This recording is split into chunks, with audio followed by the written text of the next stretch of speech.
Hello दोस्तों, मेरे YouTube channel में आप सभी का स्वागत है। हम बात करने वाले हैं कक्षा 8 का जो पेपर है विज्ञान का वार्षिक परीक्षा के लिए। तो बोर्ड परीक्षा की दृष्टि से बहुत ही महत्वपूर्ण होने वाला है ये पेपर। जितने भी क्वेश्चन हैं सारे के सारे इंपॉर्टेंट हैं जो आपके भी एग्जाम में आ सकते हैं, इसलिए एक भी प्रश्न को मिस नहीं करना है। और जिन्होंने चैनल को सब्सक्राइब नहीं किया है, हमारे चैनल को सब्सक्राइब करके रखें, नोटिफिकेशन बेल को ऑन करके रखें, जिससे आपको हर वीडियो की अपडेट मिल सके। और डिस्क्रिप्शन में हमने हमारे व्हाट्सएप ग्रुप का लिंक दिया हुआ है क्लास 8 का, तो आप अपनी क्लास के ग्रुप में जाके ज्वाइन हो जाइए। और एक भी प्रश्न को छोड़ना नहीं है, सभी प्रश्नों के उत्तर आपको बताए जाएंगे, तो टेंशन ना करें। आपको सिर्फ इतना करना है, जो हम आंसर बताएं फटाफट से उनको याद कर लेना है और ज़्यादा से ज़्यादा शेयर करना है अपने फ्रेंड्स में, जिससे उनकी भी हेल्प हो सके। तो पहला क्वेश्चन है आपका, फसल उत्पाद के दौरान मिट्टी में पोषक तत्वों के स्तर को बनाए रखने के लिए क्या मिलाते हैं? तो हम क्या मिलाते हैं? खाद मिलाते हैं पोषक तत्वों के स्तर को बनाए रखने के लिए। नेक्स्ट है, निम्नलिखित में से जैव अनिम्नीकरणीय पदार्थ है। तो जैव अनिम्नीकरणीय पदार्थ है आपका प्लास्टिक। ऑप्शन नंबर ब आपका सही उत्तर रहेगा।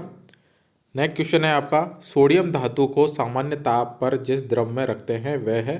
तो वह है मिट्टी का तेल। मिट्टी के तेल के अंदर रखते हैं सोडियम धातु को। नेक्स्ट है आपका 4 नंबर, अक्षय प्राकृतिक संसाधन के उदाहरण हैं। तो आपके उदाहरण हैं मिट्टी, वायु, जल, ये आपके उदाहरण है। लेकिन ऑप्शन में आपको वायु दे रखा है, तो आपका वायु उत्तर रहेगा, ऑप्शन नंबर से। नेक्स्ट है आपका 5 नंबर क्वेश्चन, निम्नलिखित में से कौन से वन्य जंतु संकटापन्न स्पीशीज की श्रेणी में सम्मिलित हैं? तो आपका उत्तर रहेगा उपरोक्त सभी, क्योंकि हाथी, काले हिरण, अजगर सभी आपकी संकटापन्न स्थिति में हैं, इसलिए उनको बचाना अनिवार्य है। ये हमारा व्हाट्सएप नंबर है। अगर आपको कोई भी डाउट हो तो आप बेझिझक हमें मैसेज कर सकते हैं। और कोई भी प्रश्न नहीं आ रहा हो आपको अपने सिलेबस से रिलेटेड, तो भी आप अपने प्रश्न उठा के हमको मैसेज कीजिए, आपको उसका उत्तर सॉल्यूशन मिल जाएगा। नेक्स्ट है आपका 6 नंबर, घर्षण है। तो घर्षण किसका शत्रु है? घर्षण शत्रु है कोई भी चीज़ रोकने का, तो ऑप्शन नंबर ए आपका सही उत्तर रहेगा, घर्षण है शत्रु। नेक्स्ट है, निम्नलिखित में से किस वाक् ध्वनि की आवृत्ति न्यूनतम होती है?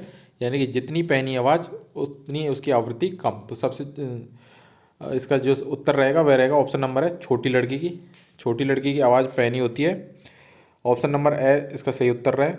नेक्स्ट है आपका 8 नंबर, आसुत जल में नमक घोलने के बाद यह विद्युत का क्या हो जाता है? तो यह विद्युत का सुचालक हो जाता है, ऑप्शन नंबर ब आपका सही उत्तर रहेगा। नेक्स्ट है आपका 9 नंबर, किसी भूकंप की शक्ति के परिमाप को खाली जगह पर व्यक्त किया जाता है। या फिर आपसे पूछ सकते हैं भूकंप को किस पैमाने से नापते हैं? तो वो पैमाना होता है रिक्टर पैमाना, ऑप्शन नंबर ए भूकंप मापी होता है हमारा रिक्टर पैमाना। नेक्स्ट है 10 नंबर क्वेश्चन, वायुमंडल में सबसे अधिक मात्रा में पाई जाने वाली गैस है। तो सबसे अधिक जो गैस पाई जाती है हमारे वायुमंडल के अंदर वह है नाइट्रोजन गैस। 78 to 79% ये गैस हमारे वातावरण में मिलती है। नेक्स्ट है आपके 2 नंबर क्वेश्चन, जिसमें आपको रिक्त स्थानों की पूर्ति करनी है। पहला है, फसल उगाने से पहले प्रथम चरण मिट्टी की क्या होती है? तो गुड़ाई करते हैं, मिट्टी को खोदते हैं उसमें बीज डालने के लिए, तो वो होता है। दूसरा है, धातुएं अम्लों से अभिक्रिया करके कौन सी गैस बनाती हैं? तो वह बनाती हैं हाइड्रोजन गैस। आप सभी को लिख लेना है हाइड्रोजन गैस। नेक्स्ट है आपका पेट्रोलियम के विभिन्न संघटकों को पृथक करने का प्रक्रम क्या कहलाता है? तो वह प्रक्रम कहलाता है परिष्करण। यह आपका उत्तर रहेगा परिष्करण। नेक्स्ट है आपका 4 नंबर, जैव विविधता के संरक्षण के उद्देश्य से कौन से क्षेत्र बनाए गए हैं? तो आपके क्षेत्र बनाए गए हैं पारिस्थितिकी क्षेत्र। नेक्स्ट है आपका 5 नंबर, एक टेडपोल जिस प्रक्रम द्वारा वयस्क में विकसित होता है वह कहलाता है? तो वह कहलाता है कायांतरण। ऑप्शन क्या आंसर लगा हुआ है आपकी सहायता के लिए।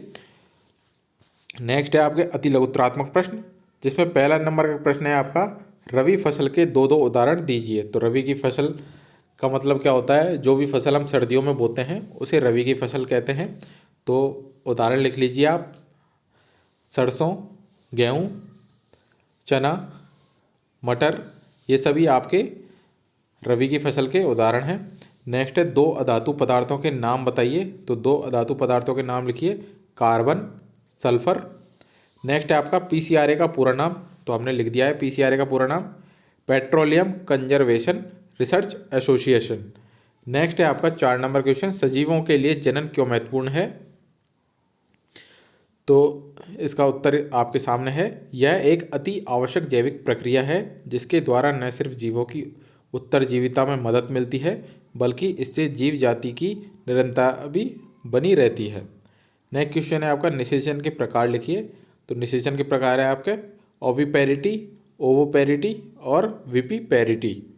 नेक्स्ट क्वेश्चन है आपका खंड वैसे, जिसके आपके लघुत्तरात्मक प्रश्न हैं। तो इन प्रश्नों को आप फटाफट से देख लीजिए, इनके उत्तर हम आपको बाद में करवाने वाले हैं। क्वेश्चन नंबर 4 है जिसमें आपको सही मिलान करना है कॉलम 1 का कॉलम 2 से। नेक्स्ट है आपका क्वेश्चन नंबर 5, पॉलीथीन क्या है। क्वेश्चन नंबर 6 है, क्या होगा यदि मिट्टी की ऊपरी परत अनावृत हो जाए। और दूसरा है, वायुमंडल में कार्बन डाइऑक्साइड की मात्रा बढ़ जाए। तो आपको कारण बताना है कि इनके बढ़ने से क्या हो जाएगा। ये हमारा यूट्यूब चैनल है जिसको आपको सब्सक्राइब करके रखना है और ज़्यादा से ज़्यादा शेयर करना है। और जितने भी हम आपको वीडियो प्रोवाइड करवाएं सारे देखने हैं आपको, जिससे आपकी एग्ज़ाम में बहुत हेल्पफुल हो जाएगी और आपके अच्छे नंबर भी आएंगे। क्वेश्चन नंबर 7 है, मनुष्य में निषेचन प्रक्रम को समझाइए। 8 नंबर है, चिकनी सतह पर दौड़ना कठिन क्यों होता है। 9 नंबर है, आकाश में तड़ित तथा मेघ गर्जन की घटना एक समय पर हमसे समान दूरी पर घटित होती है। हमें तड़ित पहले दिखाई देती है तथा मेघ गर्जन बाद में सुनाई देता है। क्या आप इसकी व्याख्या कर सकते हैं। 10 नंबर क्वेश्चन है, सुचालक एवं हीन चालक में उदाहरण सहित अंतर लिखिए। 11 नंबर है, तड़ित से अपनी सुरक्षा के 3 उपाय लिखिए। 12 नंबर है, क्या आकाश में तारे गति करते हैं, व्याख्या कीजिए। 13 नंबर है, वन महोत्सव क्या है। नेक्स्ट है आपका खंड 6 से दीर्घ उत्तरीय प्रश्न है, प्रश्न संख्या 14 से 21 तक। 14 नंबर क्वेश्चन है आपका, खाद्य विषाक्तन से क्या आशय है, समझाइए। 15 नंबर है, उदाहरण देकर प्रदर्शित कीजिए कि प्लास्टिक की प्रकृति असंक्षारक होती है। 16 नंबर है, क्या आप नींबू के अचार को एल्युमिनियम पात्रों में रख सकते हैं, स्पष्ट कीजिए। 17 नंबर है, समझाइए जीवाश्म ईंधन समाप्त होने वाले प्राकृतिक संसाधन क्यों हैं। 18 नंबर है, घर्षण हानिकारक होते हुए भी आवश्यक क्यों होता है, उदाहरण देकर समझाइए। 19 नंबर है, नींबू के रस में संपरक्षित के स्वतंत्र सिरों को डुबोते हैं तो चुंबकीय सुई पर इससे क्या प्रभाव होता है। 20 नंबर है, भूकंप से बचाव के लिए क्या क्या प्रयास करने चाहिए। 21 नंबर है, कृत्रिम उपग्रह क्या है, समझाइए। नेक्स्ट है आपका खंड द, जिसमें निबंधात्मक प्रश्न है क्वेश्चन नंबर 22 से 25 तक। 22 नंबर क्वेश्चन है आपका, सिंचाई किसे कहते हैं, जल संरक्षित करने वाली सिंचाई की 2 विधियों का वर्णन कीजिए। अथवा में दूसरा क्वेश्चन है आपका, कृषि कार्य में उपयोगी निम्न औजारों का वर्णन करना है आपको। 23 नंबर क्वेश्चन है, निम्नलिखित में अंतर स्पष्ट करने हैं। ये दोनों क्वेश्चन आप देखें, अथवा का क्वेश्चन है और ऊपर वाला। अभी तो आपको सारे याद करने हैं, एग्जाम में एक करना है। क्वेश्चन नंबर 24 है जिसमें आपको निम्नलिखित में से किसी एक की व्याख्या निम्नलिखित में से जो 3 तरंगें दे रखी हैं इनकी व्याख्या करनी है। अगर ये नहीं आता है तो आपको मानव कान का चित्र बनाना है और ध्वनि के सुनने की प्रक्रिया को समझाना है। क्वेश्चन नंबर 25 है, जल प्रदूषण के कारक, प्रभाव व रोकथाम के उपाय लिखिए, अथवा आप स्वयं जल की बचत किस प्रकार कर सकते हैं, बताइए। तो ये थे सारे क्वेश्चन जो आपके भी एग्जाम में आ सकते हैं, इसलिए फटाफट से इन सारे प्रश्नों को याद कर लें, रट लें, क्योंकि आपके एग्ज़ाम ज़्यादा दूर नहीं है, नज़दीक है। और वीडियो अच्छा लगा है तो वीडियो को लाइक करना है, शेयर करना है और चैनल को सब्सक्राइब कर नहीं जाना है। अगर आपको क्लास 8 के ग्रुप में ज्वाइन होना है तो डिस्क्रिप्शन में उसका लिंक दे रखा है, जाइए और वहाँ से डायरेक्ट ज्वाइन हो जाइए।